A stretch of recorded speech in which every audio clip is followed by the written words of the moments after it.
sejam bem-vindos ao canal Vivendo o Reino.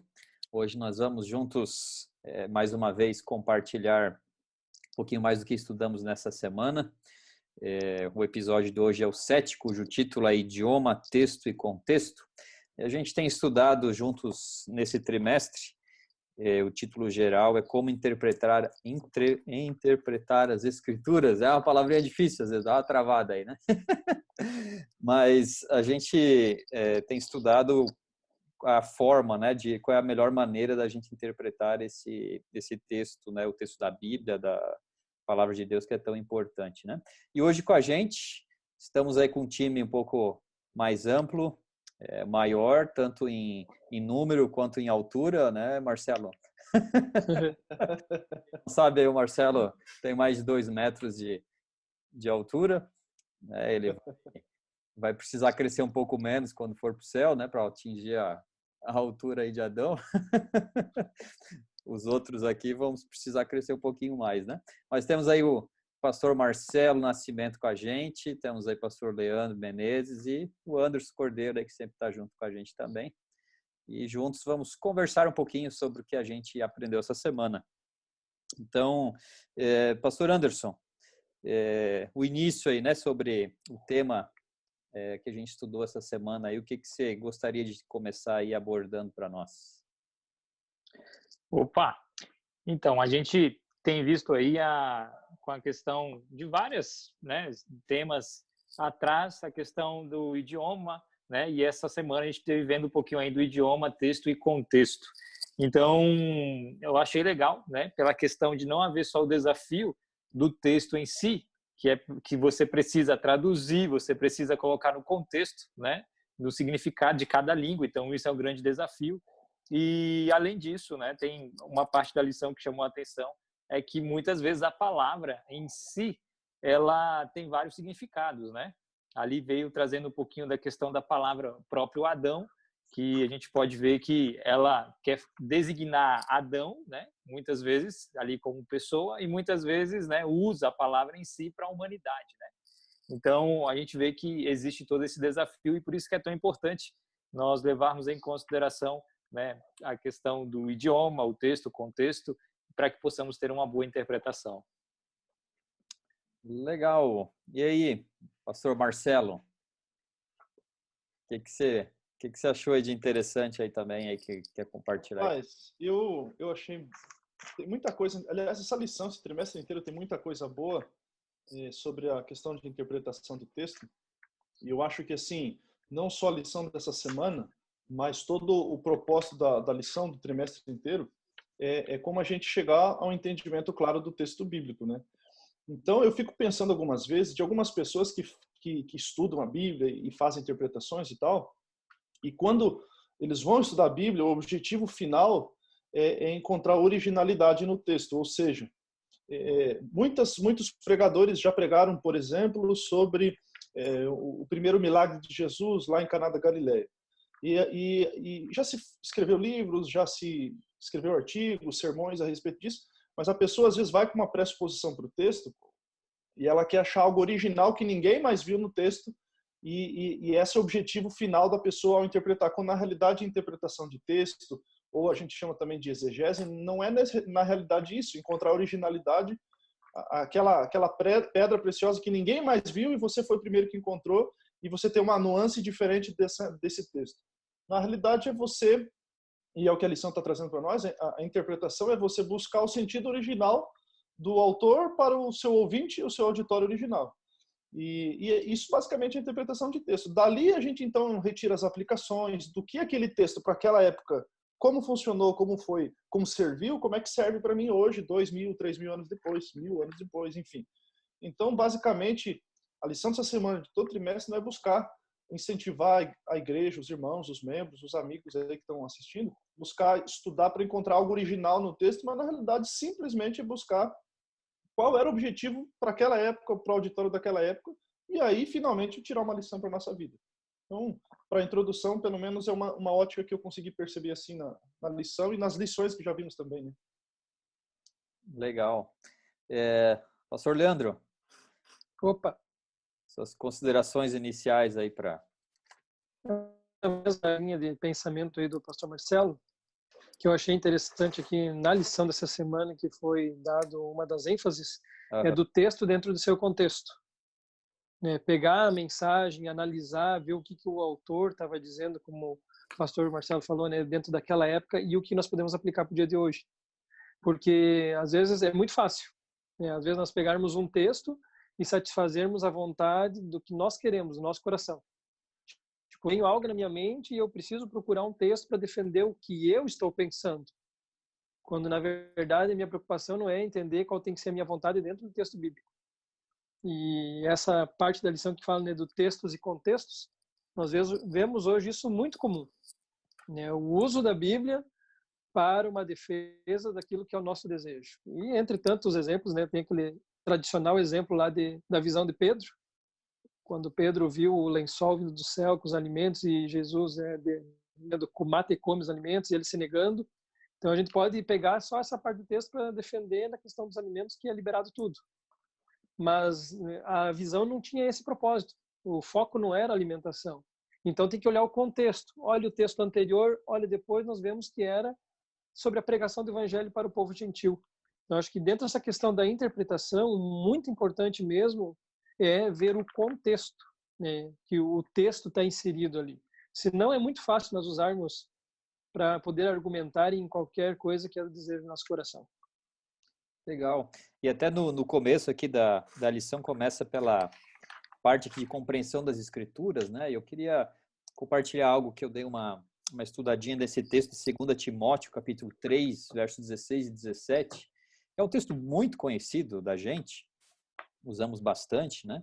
E eu vou lê-lo aqui, e diz o seguinte: toda a escritura é inspirada por Deus e útil para o ensino, para a repreensão, para a correção, para a educação na justiça, a fim de que o homem de Deus seja perfeito e perfeitamente habilitado para toda boa obra. Então, aqui basicamente, né, a pergunta, né, tem inclusive que o Guia de Estudos traz, né, qual o propósito da Bíblia?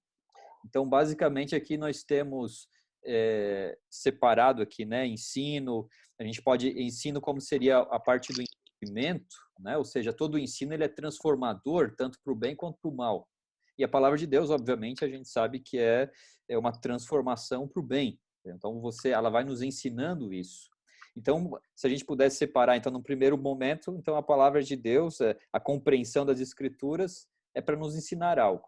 Esse ensinamento vai nos levar a uma repreensão ou uma correção. Ou seja, ela vai ajustar o caminho da gente, que vai, então, chegar na conclusão disso, no objetivo final, que seria, então, aí a educação na justiça, né? Ou seja, que seria o resultado dessa transformação do meu coração, né? Então, de certa forma, de maneira geral, a palavra de Deus faz isso, né? Nos ensina. Então, eu percebo isso, aí entra algo que eu achei muito legal que vocês colocaram, que é o que a gente tem estudado, né? Eu preciso entender o que primeiro o autor falou para o público naquele momento, naquela época, para depois, então, eu, de fato, aplicar isso à minha vida e fazer essa transformação, né? E através dessa transformação, vai para o objetivo final que esse texto aqui traz, né?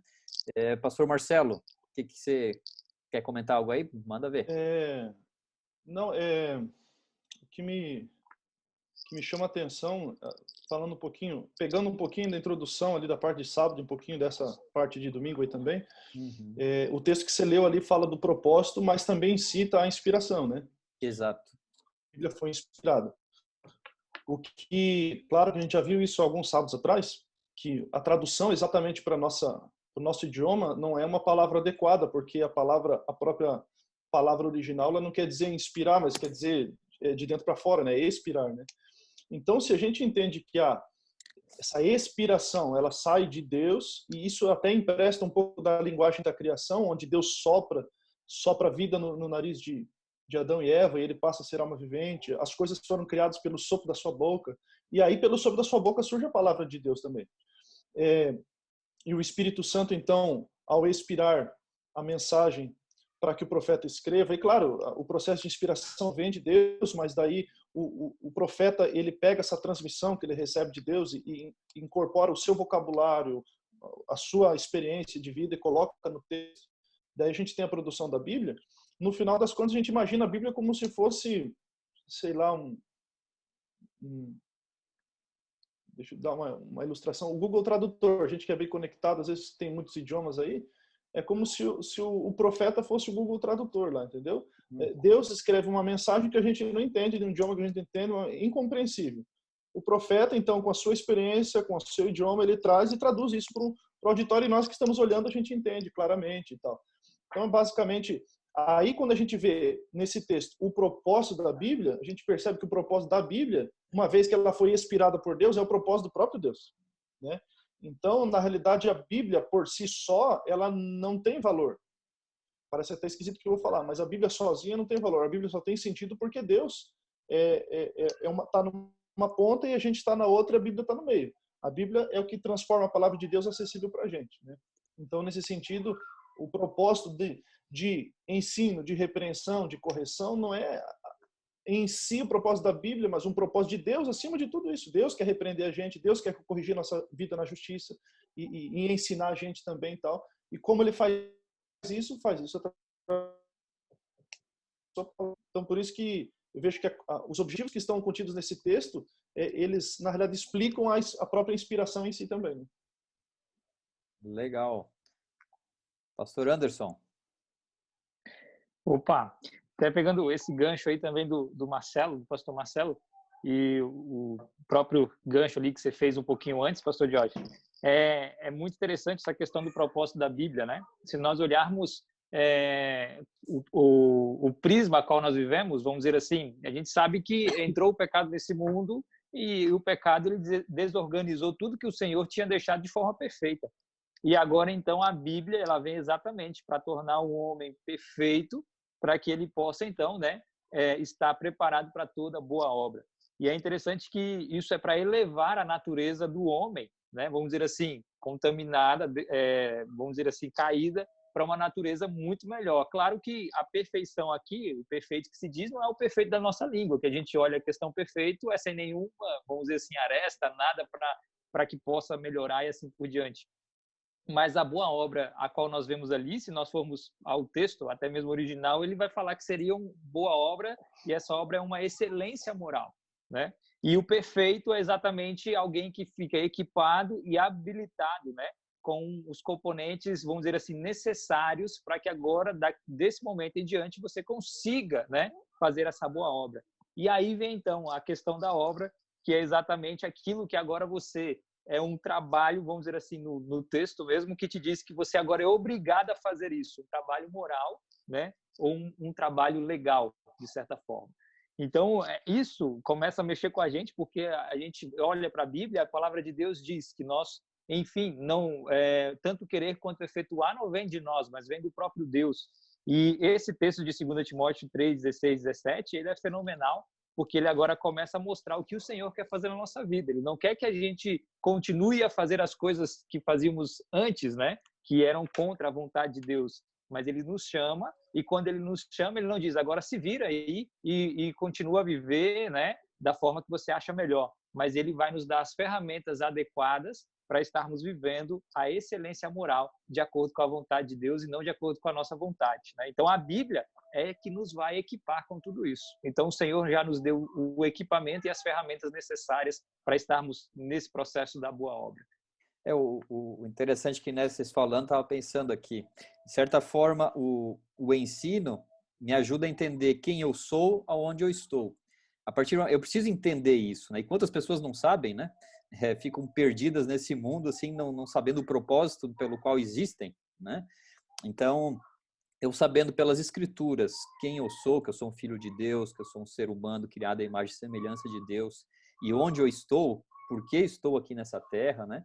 O motivo pelo qual estou aqui, aí passa então ali pela transformação, né? A regeneração, ou seja, a questão ali da repreensão, da correção, para então a gente conseguir, depois dessas etapas, né, fazer o que Deus deseja de mim.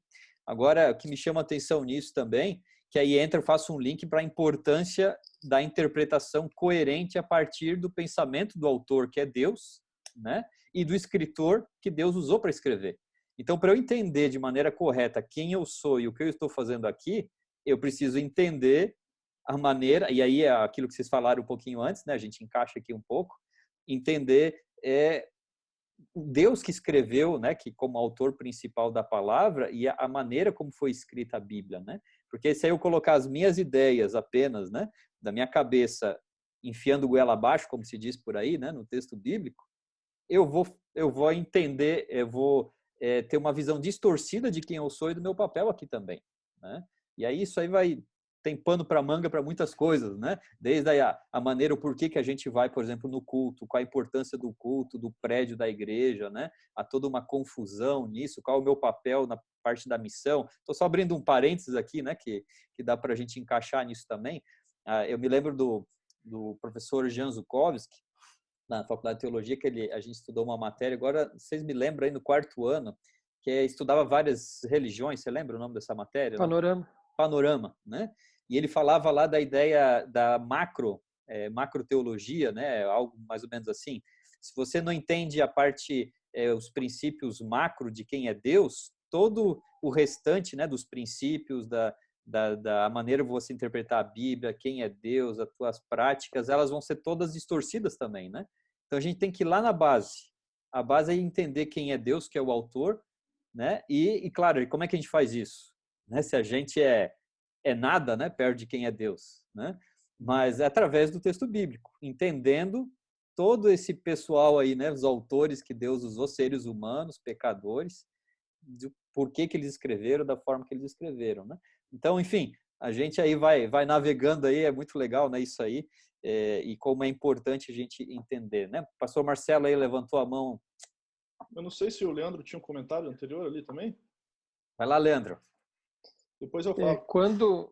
Quando eu pego a palavra de Deus, eu fico vendo a imagem de um Deus amoroso, né? Porque esse dia eu estava vendo uma matéria de pessoas ainda na era tecnológica que nós estamos, que continuam escrevendo cartas e mandando por correio.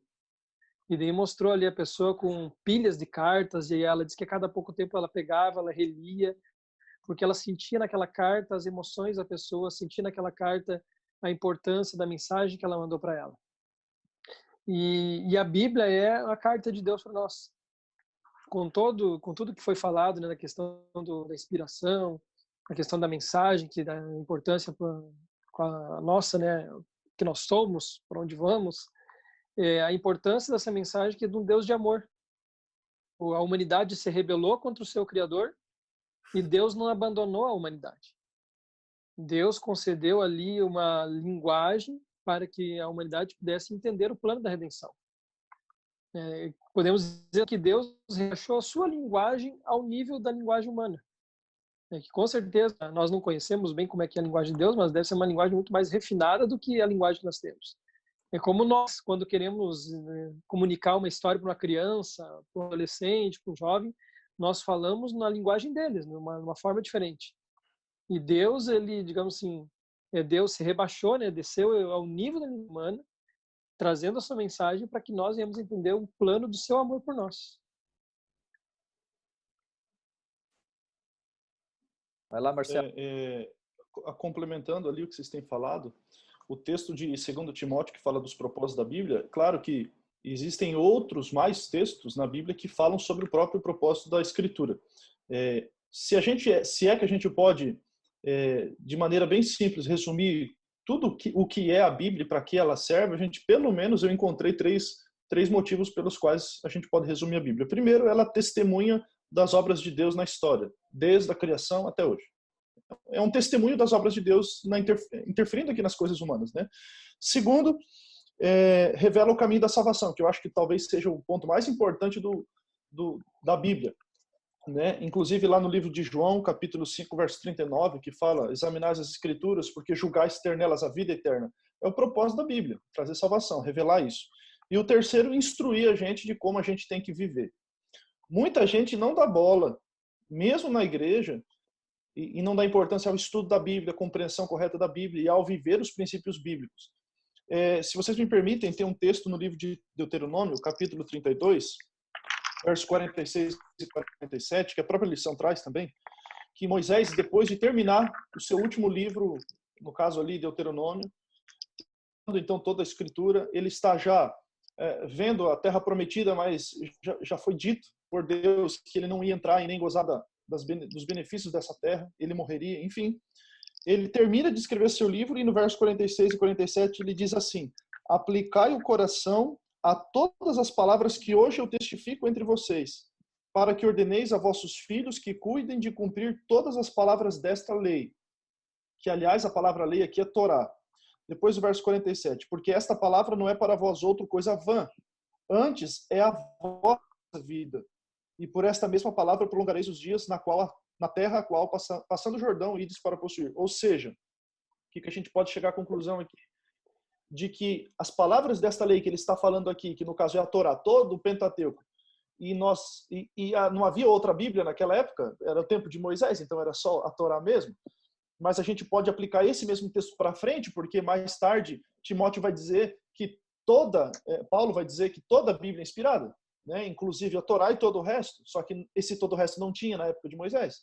E ele disse que essa palavra da lei, a Torá que ele escreveu, era uma questão de vida e morte para o povo.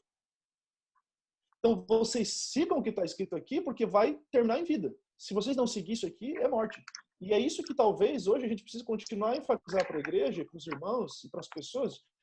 A Bíblia não é mais um livro que eu leio para ter uma motivação moral de viver bem, ou melhor, ou crescer moralmente aí no mundo, mas é uma questão de vida e morte, é questão de salvação. E aí, eu não sei se vocês tiveram essa curiosidade, né? E a preocupação, até conversando aqui com a minha esposa em casa, a gente ficou falando sobre isso. A introdução ali da lição da escola sabatina diz que há aproximadamente 6.000 idiomas no mundo inteiro. E o que assustou é que o fato de que a Bíblia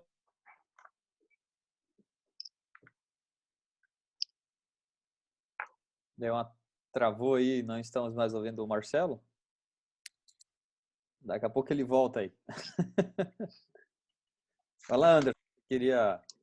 Levantou a mão aí? Era exatamente seguir ali o que o Marcelo estava falando, que eu achei muito interessante, que eu acho muito interessante também na lição, é que a gente vai ver que a Bíblia é a palavra inspirada.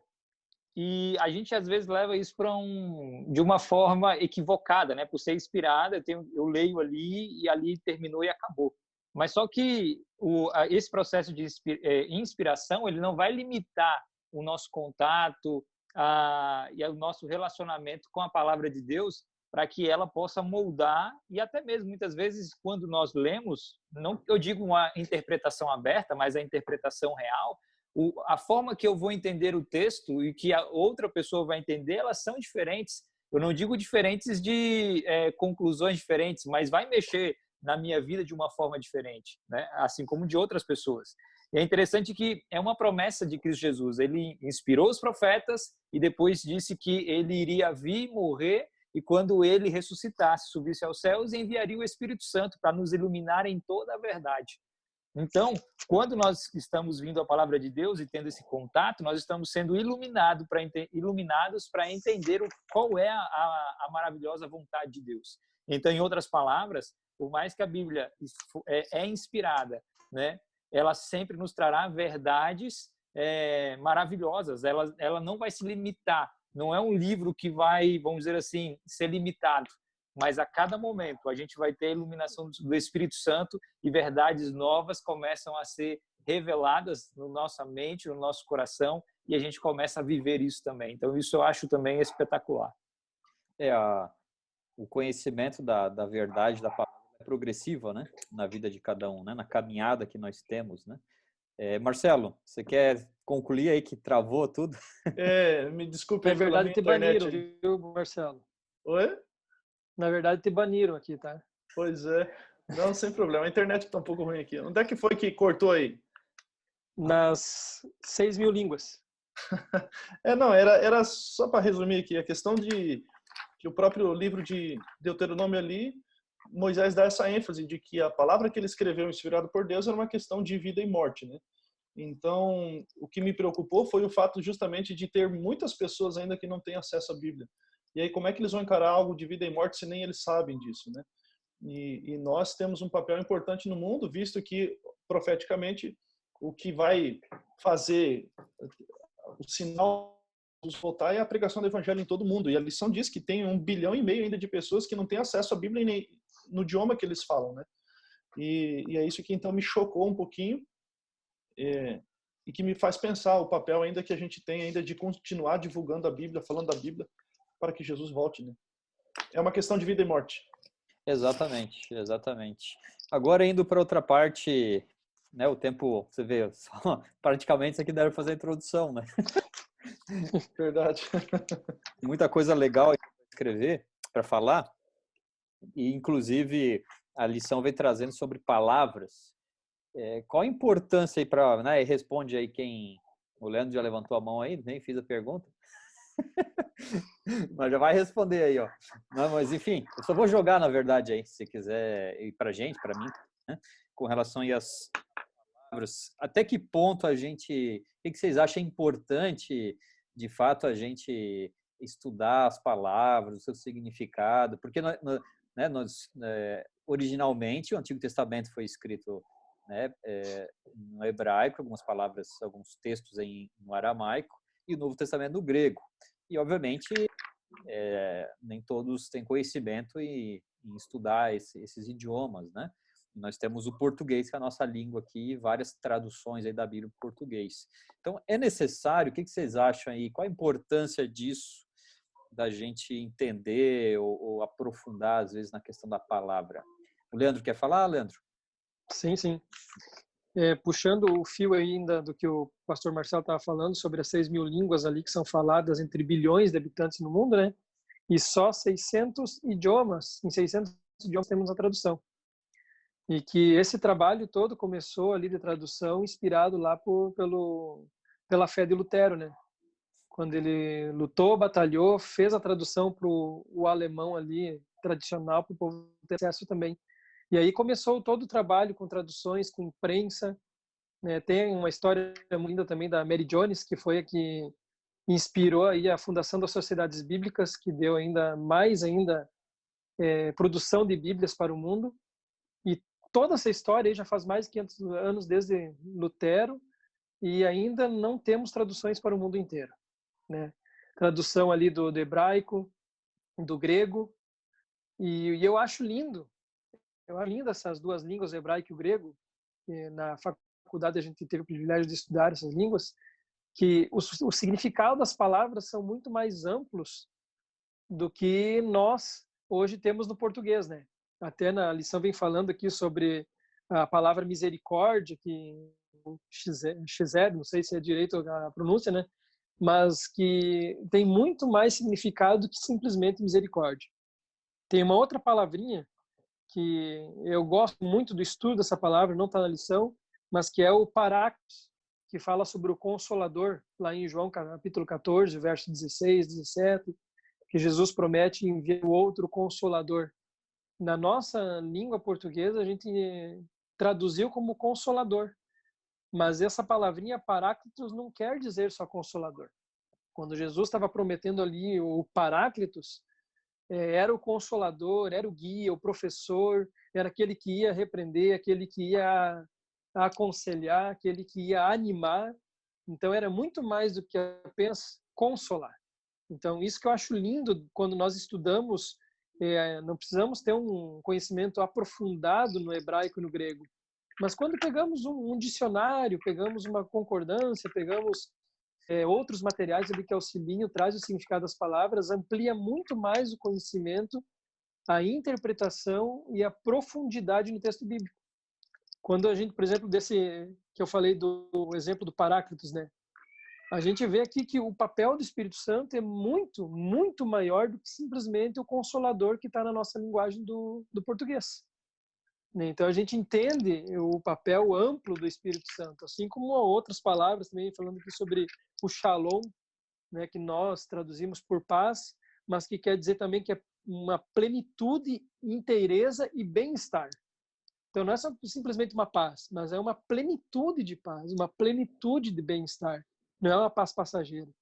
Então é isso que eu acho lindo e maravilhoso do estudo da palavra, né, do grego, do hebraico, no entendimento aqui para a interpretação da palavra de Deus, para o nosso enriquecimento do conhecimento do que Deus quer para a nossa vida. É isso aí. Pastor Marcelo? O Leandro estava falando ali sobre a questão dos idiomas. Eu tinha feito uma pesquisa essa semana que eu achei muito interessante. A Bíblia, aqui a lição fala que 6.000 idiomas não tem a Bíblia, né? Não está Traduzido. Aliás, 6.000 línguas são faladas, mas somente 600 têm a Bíblia por completo, né? Dessas 6.000 idiomas no mundo, entre idiomas e dialetos, só 800 estão na Papua Nova Guiné, uma grande ilha, né? Se eu não me engano, a segunda maior ilha do mundo. Então, você veja, 800 idiomas e dialetos falados num único lugar, que são pequenos povoados separados por montanhas e vales. Então, não se falam entre eles. Só que o que me chama a atenção é que existe uma língua que o fato de eles terem 800 dialetos não significa que eles não têm um idioma que eles falam que se entendem entre todos. Então, existe um inglês diferente lá, eu até pesquisei aqui, Didin o nome, inglês Didin, que eles falam e se comunicam apesar de terem os seus idiomas. Então, os 600 idiomas em que a Bíblia está traduzida, está pelo menos nos principais idiomas do mundo. Mas na questão das palavras, as estruturas gramaticais de frases, enfim, dos idiomas são diferentes entre si. Tem idioma que começa da direita para a esquerda, da esquerda para a direita, e aí você não tem só a questão do idioma em si, mas da cultura envolvida no idioma, e isso é muito difícil. Você vê, no próprio, sem contar a Bíblia aqui, né? Traduzido do inglês para o português, ou do português para o inglês. A gente não tem no inglês uma palavra que traduz saudade, né? Não existe a palavra saudade no inglês. Então, você fala uma outra frase para definir esse sentimento de saudade, que no português já tem a palavra saudade. No grego, nós temos 4 tipos de palavras, pelo menos, que se referem a amor. E aí você começa... Agora, o que está falando aqui? Tem idiomas, no processo de tradução para um idioma, tem coisas que não entendem. Por exemplo, estava pesquisando rapidamente aqui, num texto bíblico, Mateus, por exemplo, quando Jesus diz assim, por que vocês pensam maldosamente no coração de vocês? Como a sede de sentimentos, das maquinações, do bem, do mal. Claro que a gente entende também que não é o coração, mas tudo sai da mente, né?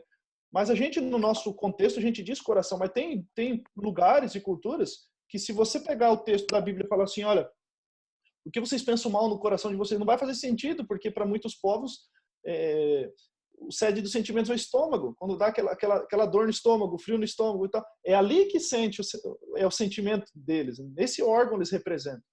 E aí você fala lá que tem que né? Porque você tem que aceitar Jesus no teu coração. Ele fala assim, mas não faz sentido. Agora, se fala para nós que tem que aceitar Jesus no estômago, a gente não faz sentido para a gente, entende? Então, a questão das palavras e seus significados é muito importante. Por quê? Porque o original, traduzido para o português, é impossível de captar toda a essência do que o autor quis dizer. Por isso a importância de estudar o significado de suas palavras, e uma estratégia, mesmo no português, com a versão de Bíblia que a gente tem, é pegar a mesma palavra em outros textos bíblicos ao redor da Bíblia e ver o que isso significou naquele contexto também. E aí, assim, a gente vai ter um quadro geral do que essa palavra de fato significava. E não pegar isoladamente aquele texto e dizer, essa palavra significa isso, quando a gente não tem uma plenitude do entendimento dessa mesma palavra em uso de outros textos bíblicos que estão espalhados pela Bíblia, né? Então, essa é uma dica, da gente pegar a mesma palavra, pesquisar e a gente tem, então, um entendimento mais pleno do que é a palavra. É interessante quando a gente pensa nessa questão das palavras e significados, inevitavelmente a gente pensa nas questões de tradução, né? Nós temos algumas tipos de tradução, inclusive português, né? Bíblias diferentes, na questão como foi traduzida, né?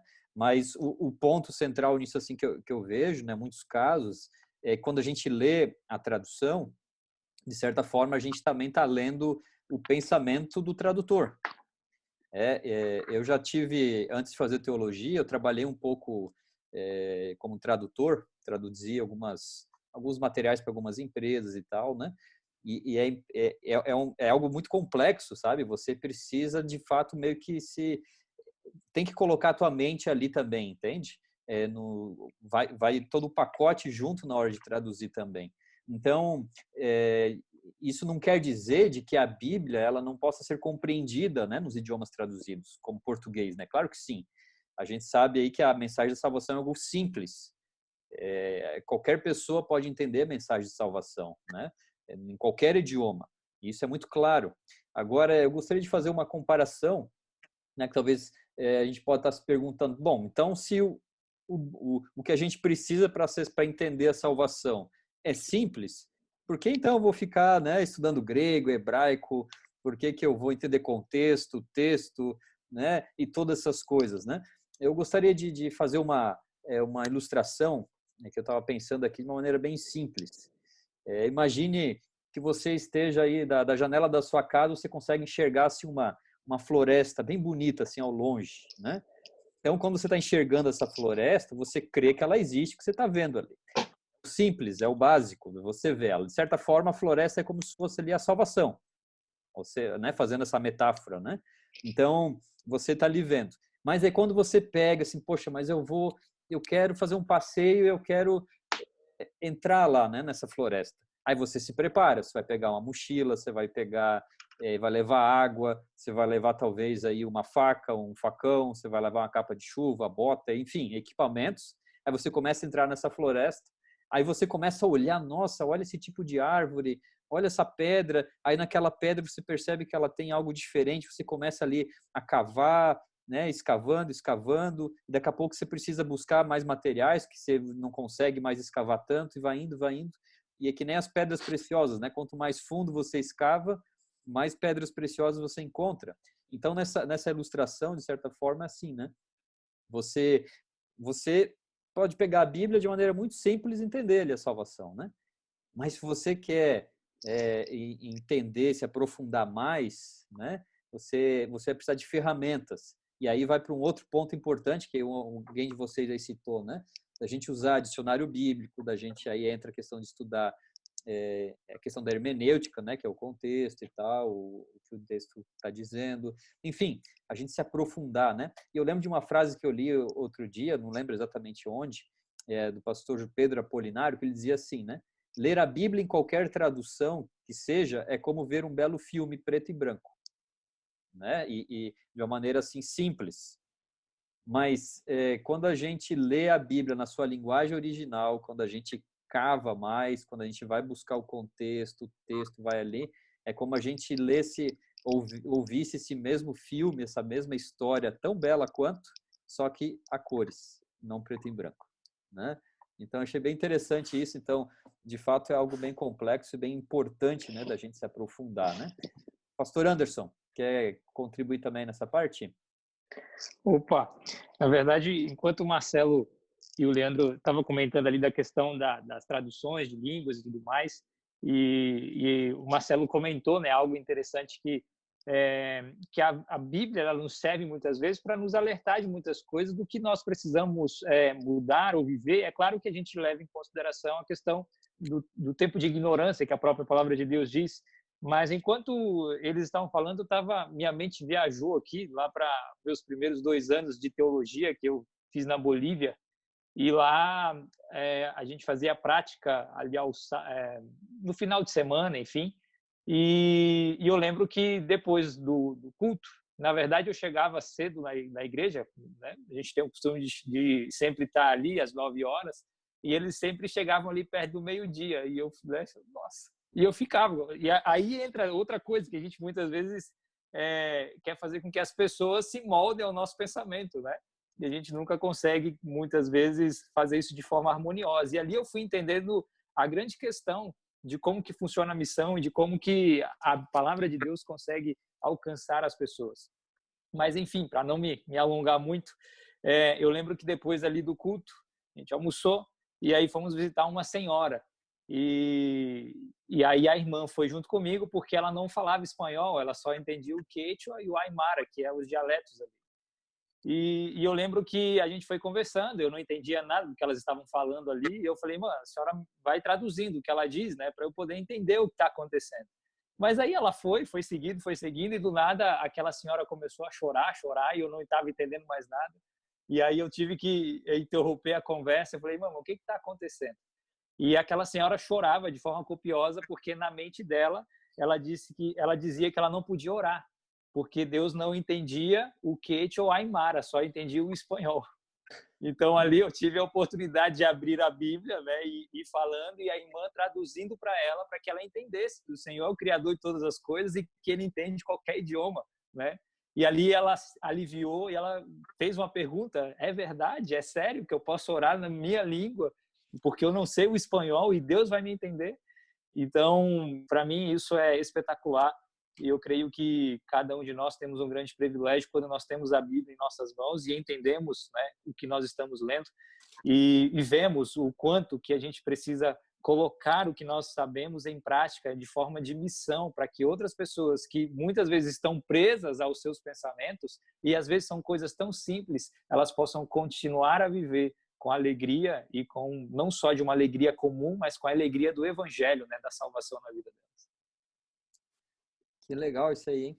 E de fato a palavra liberta, né? Então, quando você foi ali conversar com ela e abrir as escrituras, né, tirou esse fardo do coraçãozinho dela, né? Coitadinha, né? Fica imaginando ali esse peso, né, constante nas costas. Imagina se Deus ficasse preso, né, a um lugar, né? Não, olha, não, no sábado vocês têm que me adorar, mas tem que ser só lá no Amazonas ou na China ou no...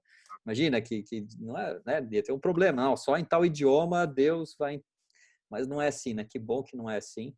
E a palavra de fato vai abrindo a mente da gente, né? Jorge, e só fazendo um reforço do que você falou, o que por muito tempo na Idade Média se colocou na mente do povo. Uhum. Porque os cultos, as missas eram feitas só em latim, né? O povo não entendia nada. Não só a Bíblia foi tirada do povo, mas também o idioma foi tirado do povo, da sua ligação com Deus, a tal ponto de que eu não falo latim, sou obrigado pelos intermediários humanos, já que eu não tenho Bíblia e não falo o idioma do céu, vamos dizer assim, tem que ser através deles. O que, de fato, isso é libertador, o fato de a gente ter a Bíblia na mão e no nosso idioma nós poder adorar a Deus também. Isso já abre para outras questões legais que daria para a gente conversar aqui, né? Da questão de o papel de sacerdote, né? E, né, como não só o líder religioso, né? Que interpreta o que responde ao que Deus fala e tal, né? Mas isso aí deixamos esse papo aí para outro dia aí que dá para conversar bastante disso também, né? Leandro, você fez aí uma menção aí, você quer falar alguma coisa também? Não, eu tinha levantado a mãozinha antes, mas já foi falado aí. Tá certo. Então, a gente indo para a parte final, acho que alguém gostaria de colocar alguma coisinha dessa parte aí da repetição, dos padrões de palavra, de significado. Eu lembro da aula que a gente teve de Daniel com o pastor Edson Nunes, e na época assim a gente esperava, né, algo assim bem do tipo assim, não, vamos pegar aqui Daniel e tal, vamos estudar as profecias. Na verdade, muitas aulas de teologia a gente esperava dessa forma, né? Mas na verdade eles sempre nos ensinaram as ferramentas, né, de como a gente se aprofundar depois, né? E isso a gente vai amadurecendo nisso, às vezes até depois que já fez a matéria, né? Mas hoje eu lembrei disso quando fala sobre essa questão de repetição, né? Que ele pegava lá as palavras do hebraico, né? Lá do livro de Daniel, a maneira como é construído, né? Todo o livro, inclusive a repetição de palavras, o paralelo, né? Entre palavras do início do capítulo com do final, né? A gente tem aqueles paralelos entre os capítulos, né? E assim vai. Se a gente pegar aqui Gênesis, no capítulo 1, por exemplo, nós temos repetições de palavras, né? Deus, ele repete, né? Cada dia que ele vai criando, ele começa, né, com ouve tarde, manhã, o primeiro dia e tal, né? E o interessante, quando ele chega na criação do sábado, o último dia da semana, ele parece que tem uma quebra, né? Uma quebra num padrão. Ou seja, de uma maneira textual, inclusive, você vê o autor bíblico, claro que com o Espírito Santo, né, como um inspirador, Deus como inspirador.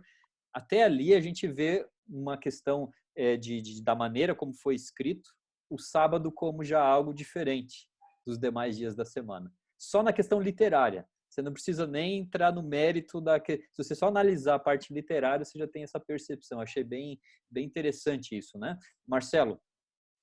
Não, eu só ia comentar aqui que a lição ela trouxe um crescente para nós, né?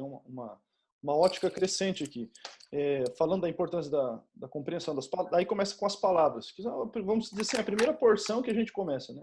Aí da palavra, aí a gente entende o que ela significava em outros textos e tal. Aí vem a questão da repetição, aí tem uma palavra que se repete 1, 2, 3 vezes, o que isso significa, a ênfase. E claro, a gente já viu na lição que é uma questão de ênfase, não tinha pontuação naquele tempo, não tinha ponto de exclamação. Né? Jesus, quando falava assim, ó, em verdade te digo, tinha um significado essa repetição, né? Quando os anjos falavam em Daniel, santo, santo, santo, podia dizer um santo só, mas o fato de dizer 3 vezes, essa questão da ênfase no texto, aí a gente sai dessa repetição e vai para a porção um pouquinho maior, que é o que vem antes e o que vem depois, né? Esse contexto no qual está inserida essa palavra, ou essa pequena porção de palavras, aí, uma frase. Aí depois a gente vai para a questão do livro, o que ela tem, por que ela está dentro do livro, o que os livros significam. E no final a gente vai para toda a Bíblia, né? E aí a Bíblia a gente percebe que mesmo durante 1.600 anos de diferença de escrita, assim eu digo, de tempo de escrita, 40 autores diferentes, tal, a gente sempre fala isso. A gente percebe que a Bíblia vai se encaixando numa corrente muito bem fixada. Você vê lá no Gênesis, a gente vê a criação, Deus começando com o homem, colocando no jardim do Éden, tendo uma árvore da vida, né? Aí você vai lá para o Apocalipse, para o final, você vai perceber que o Éden está lá de novo, que a árvore da vida está lá de novo. Deus leva de um Éden para outro Éden. E aí você percebe que aí quando você olha o macro da Bíblia inteira, você percebe que tudo vai se fechando. Então, se você vai do macro para o micro, do micro para o macro, a gente percebe essa conexão muito íntima. Então, eu achei muito legal a ordem que a lição foi colocada, porque ela fala de palavra, depois da repetição das palavras, aí vai para o contexto, o que significa dentro desse contexto. E aí eu acho que é assunto que a gente pode falar um monte. Eu vou só jogar um aqui, só para causar polêmica, né? E daí eu saio fora aqui. Mas, por exemplo, né? Muitas pessoas dizem assim, não, porque a gente pode comer de tudo. Né? A gente pode comer carne de porco, carne disso, de tudo a gente pode comer, porque Jesus disse lá que não é o que entra, mas o que contamina o homem, mas é o que sai. Aí depois a gente vai lá para o texto de Pedro, e Pedro diz, né, do lençol, que Deus falou, pode comer de tudo. Né? E aí agora? E aí a gente toma isso como literal, sem ver contexto, sem ver todo o passo a passo de uma interpretação bíblica. Né? Então, essa ordem que a lição trouxe, eu acho que é exatamente a ordem que a gente tem que estudar também. Palavra, depois repetições, depois contexto imediato, um contexto maior dentro do livro, e aí a Bíblia toda, né? E a gente não pode esquecer que esses mesmos princípios, eles servem para tudo que está relacionado à questão dos profetas também. A gente não pode esquecer aqui algo que foi estudado já nas semanas anteriores de Ellen White. Né? Isso é muito importante a gente colocar também, relembrar, né, de que inclusive existe contexto para a gente ler os textos de Ellen White, existem épocas, né, de que ela escreveu determinada coisa em determinado ano, depois ela escreveu diferente. Um exemplo, né, muito aí simples, né, da questão da bicicleta, né? Se você vai lá, agora eu não tô aqui, me lembrei de cabeça, né, não tenho aqui os dados, mas num primeiro momento ela vai lá e diz que a bicicleta, né, é errado comprar a bicicleta, e depois passa um tempo ela diz que tudo certo, né? Porque era algo muito caro, caríssimo, né? Muito dispendioso. Ou seja, essa questão que o Marcelo colocou, que a lição traz, é para a palavra de Deus, mas também a gente nunca pode esquecer que também é para Ellen White. Hoje que a gente tem vários livros que são, como é que se diz? Você pega é condensado que eles chamam, não é isso? Sim. Isso, né? Então, os livros... Compilação também. Compilados, isso. Então, é importante, são ótimos livros, com certeza, mas a gente sempre precisa ter isso em mente, né? E não pode esquecer, porque às vezes isso pode trazer alguns problemas, como traz da Bíblia também, né? Leandro ergueu a mão, Leandro? Isso, puxando um pouquinho essa questão de repetição, texto, contexto e livro personagem. Não sei se vocês alguma vez se fizeram a pergunta que esses dias eu me perguntei. Por que existem 4 evangelhos? Que aparentemente é uma repetição da mesma história. Alguma coisa diferente ou outra. E eu comecei a estudar um pouquinho mais, estudar mesmo, não só fazer leitura de forma aprofundada, os 4 evangelhos. Comecei a descobrir, assim, riquezas nos evangelhos. E usando tudo isso que nós falamos, usando ferramenta, dicionário, concordância, comentário. E eu descobri, dentro dessa questão aqui de repetição, os 4 evangelhos meio que repetem a história de Jesus. Mas eles têm um contexto que é a mensagem para um público diferente. E eu fiz essas anotações, né? Tipo, Mateus, a mensagem de Mateus era para o povo judeu. E no livro de Mateus, ele não faz ali nenhum detalhamento dos costumes judaicos. Já Marcos, ele escreve a mensagem dele para gentios cristãos, aqueles que não eram judeus, mas estavam seguindo a Cristo. E ele faz, então, um detalhamento dos ritos judaicos no livro dele. Já Lucas escreve para gentios, quem não era judeu e não era cristão, que era um livro de testemunho, apresentando Cristo, né? Até ele manda o livro dele para Teófilo. E João, ele escreve a mensagem dele, que aparentemente é a mesma mensagem, né? João é o evangelho um pouquinho mais diferente dos outros 3 evangelhos que são chamados de sinótico, né? Mas fala sobre Jesus. Mas é para uma geração de crentes que vem depois da primeira geração que viveu com Cristo. Essa segunda geração não viveu com Cristo, não conheceu a Cristo, mas ouviu falar de Cristo e estava aceitando ele. Então nós vemos assim, mesmo pela repetição dos 4 evangelhos, falando sobre Jesus, mas cada um com um público diferente, a mensagem é de Cristo, mas tem uma tonalidade diferente, e nenhuma delas pode ser tirada dentro do seu contexto. Né? Nós entendemos ali, dentro do seu contexto, isso daqui lendo nas concordâncias, a gente entende um pouquinho mais da mensagem também que é trabalhada em cada um. Então, a importância da interpretação, da hermenêutica, vendo o texto, a repetição, a mensagem dos livros. Legal, é isso mesmo. Até você falando, eu lembrei de uma pergunta que uma pessoa me fez essa semana. Ela está dando um estudo bíblico, e aí a pergunta da pessoa foi o seguinte, né? Por que lá eles começaram a ler Mateus, essas pessoas estavam estudando a Bíblia, e eles perguntaram lá, por que lá na genealogia, em Mateus, não aparece Noé, por exemplo, né? E vai lá e coloca, por exemplo, Abraão, né? E de uma maneira muito simples, assim, sem me aprofundar muito, né? Eu pesquisei rapidinho apenas, mas o interessante é que quando você vai, justamente vai nesse contexto aí que você falou, né, Leandro? Em Lucas aparece Noé, porque Lucas ele quer dar esse parecer, inclusive ele vai até Adão, né, na genealogia. E a genealogia só tem em Mateus, não tem em Marcos e nem em João. Então ele quer dar um parecer universal, né, de Deus, enquanto que Mateus está focado ali no judeu, e o judeu tem por pai Abraão. Então ele usa Abraão para fazer esse link, né? Por isso não aparece Noé, mas aparece Abraão. Então assim, são detalhezinhos, né, daquele exemplo que eu dei antes da floresta, né? Se eu ficar sentado aqui e olhar pela janela, a floresta lá, tá lá, salvação, ou seja, eu entendo, é fácil, simples eu entender a salvação.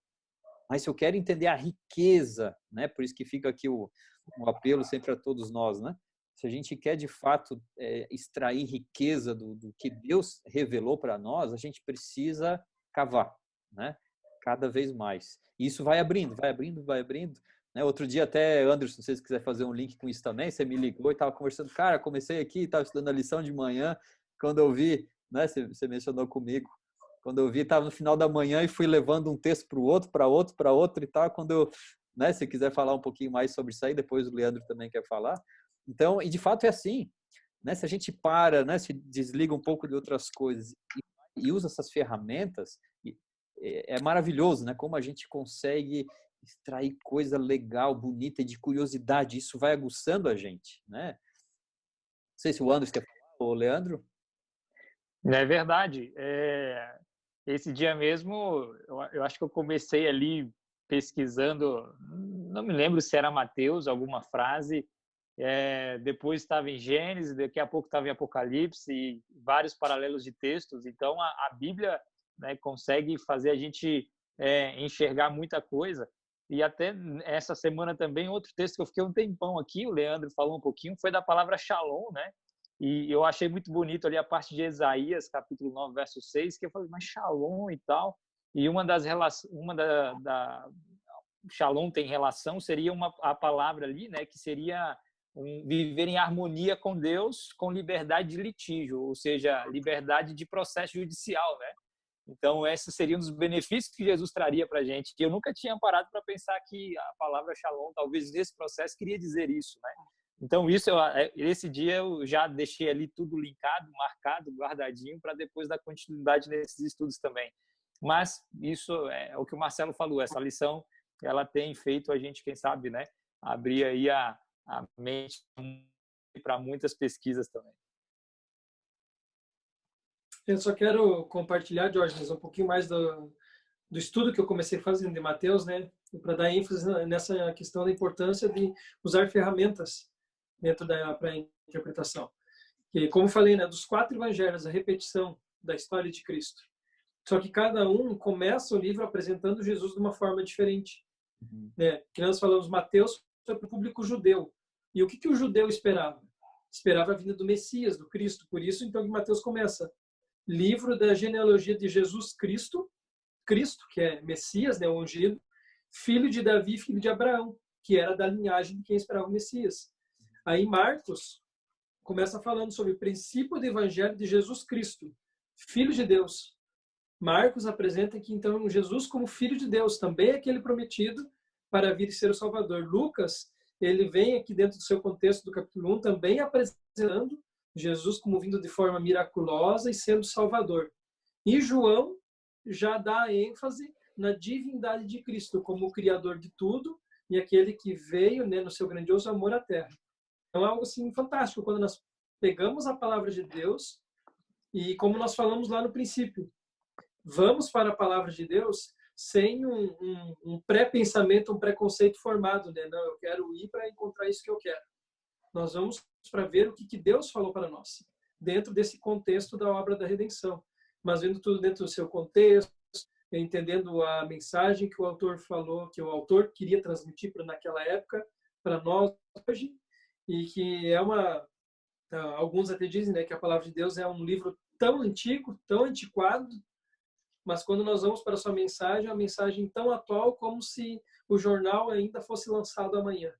Então, assim, é fantástica quando nós nos debruçamos na palavra de Deus para estudá-la, não simplesmente fazer uma leitura. Legal. Então é isso aí, meus amigos. A gente queria fazer em meia hora, ficamos mais de 1 hora aqui. Mas fica aí o convite para a semana que vem.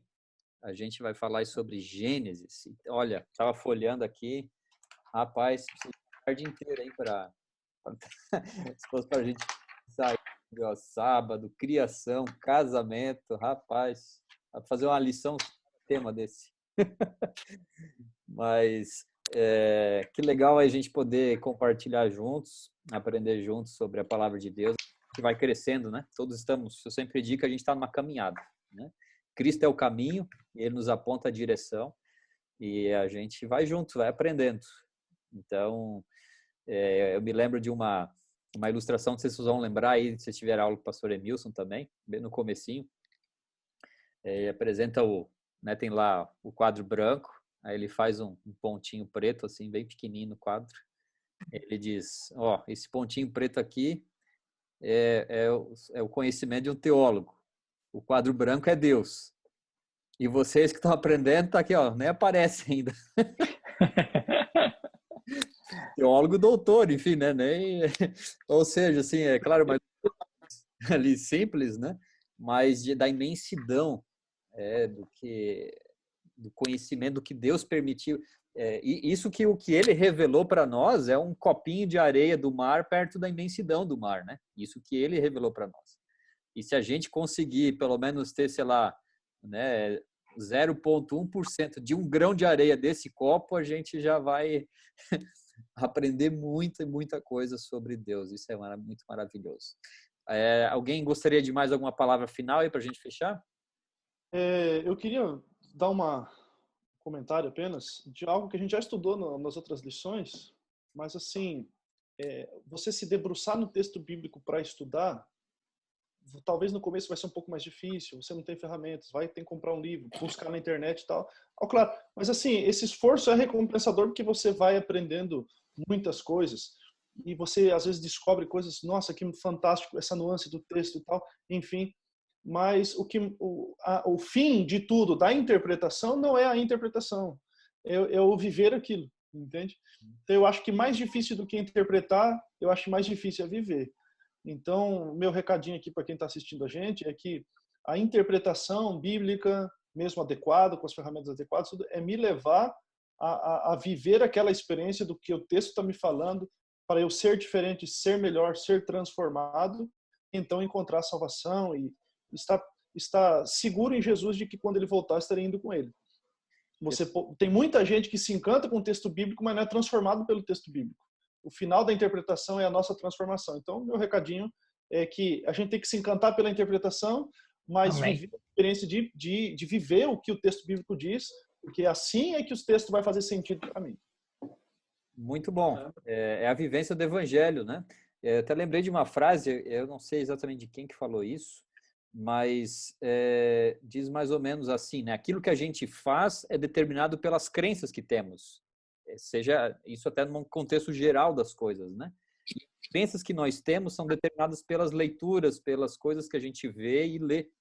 Ou seja, é importante isso que você colocou, né? A junção das duas coisas. Porque o que a gente pratica vem daquilo que a gente absorveu, ou ouvindo, ou lendo. Então, a gente absorve e coloca em prática, né? A vivência do evangelho que vai transformando a gente. E, de fato, isso é difícil. A gente precisa morrer, né? Eu preciso morrer pro meu orgulho, pro meu eu, e isso não é nada fácil, né? Exatamente. Percebi, acho que ia falar alguma coisa? Não? Anderson? Não? Beleza. Também não. Não? Então tá bom. Tranquilo. Você que está acompanhando a gente, se inscreva aí no canal, se você ainda não se inscreveu. Liga aí a notificação aí no sininho aí para você receber por e-mail quando a gente está enviando material novo. Quero agradecer aí o pastor Marcelo, o Leandro e também o Anderson que está junto aí com a gente.